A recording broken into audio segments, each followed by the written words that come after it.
അതുകൊണ്ടാണ് ഒന്നും കൊണ്ടുവന്നില്ലേ? ഞാനൊന്നും കൊണ്ടുവന്നില്ല, കൊച്ചൊക്കെ കൊണ്ടുവന്നിട്ടുണ്ടേ. Very bad. ആ നിങ്ങൾ പറഞ്ഞേപ്പിച്ച മുഴുവൻ കൊണ്ടുവന്നിട്ടുണ്ട്.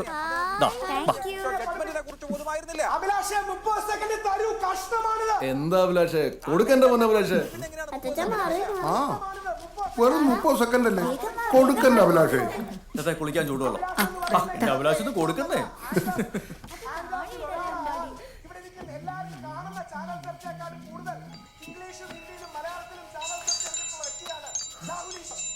സ്തുതിയായിരിക്കട്ടെ ചോ.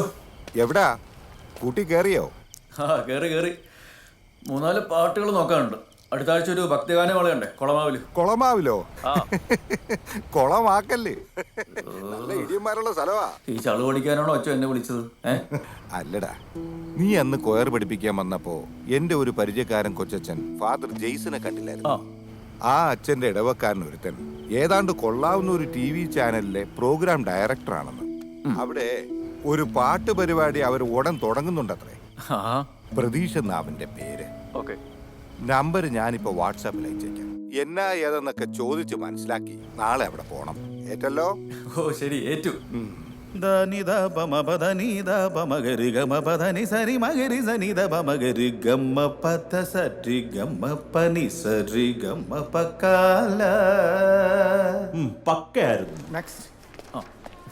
ഇവിടെ പേരും സൈനും ഓക്കെ ആണെന്നോ?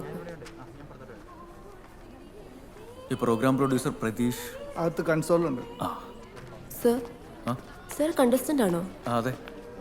കുട്ടി പാടാൻ വന്നാണോ? പണ്ട് ഞങ്ങളുടെ കോളേജിൽ സർ മലയാളം ഗ്രൂപ്പ് സോങ് പഠിപ്പിക്കാൻ വന്നിട്ടുണ്ടായിരുന്നു. ഞാൻ ഈ സമയമുള്ളപ്പോൾ വെറുതെ സമയം കളയാൻ വേണ്ടി. ഹലോ, ഇവിടെ ഇന്ന് പഞ്ചാര അടിക്കാതെ അകത്തേക്ക് ഇല്ല. അല്ല, എനിക്കിവിടെ ആരെയും പരിചയമില്ല. ഈ പ്രോഗ്രാം പ്രൊഡ്യൂസർ പ്രതീഷിന്റെ ഫ്രണ്ടാ. ഡോ ശരി, അടുത്താള്.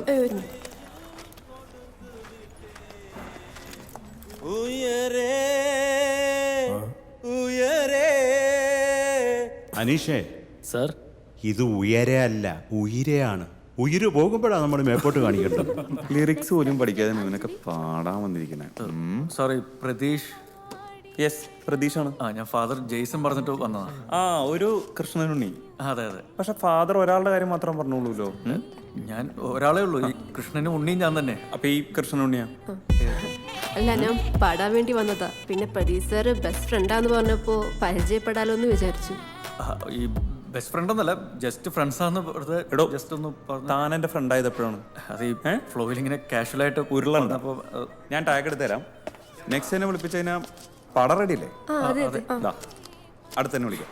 അവിടെ. Thank you sir.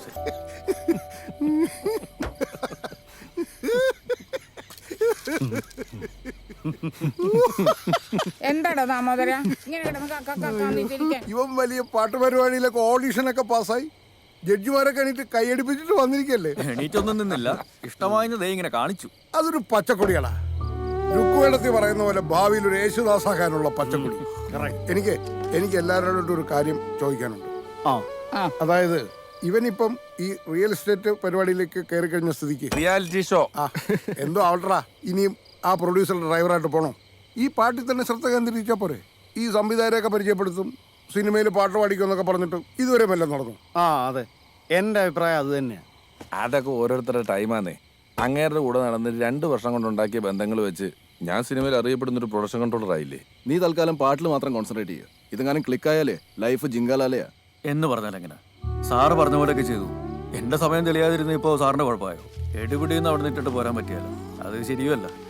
പിന്നെ ഞാനൊരു ഓഡീഷൻ പാസ്സായതോളൂ, അല്ലാതെ സിനിമാ പാട്ടുകാരനൊന്നും ആയിട്ടില്ല. എന്തെങ്കിലും ഒന്ന് ആവുന്നിടം വരെ നീ ആ ജോലി കളയരുതെന്നാണ് എൻ്റെ അഭിപ്രായം. ഒരു ജോലി ഉള്ളത് നല്ലതേട്ടാ. ഞാനൊരു അഭിപ്രായം ചോദിച്ചതേ ഉള്ളൂ. അങ്ങനെയെങ്കിൽ അങ്ങനെ. അതാ ബെസ്റ്റ്.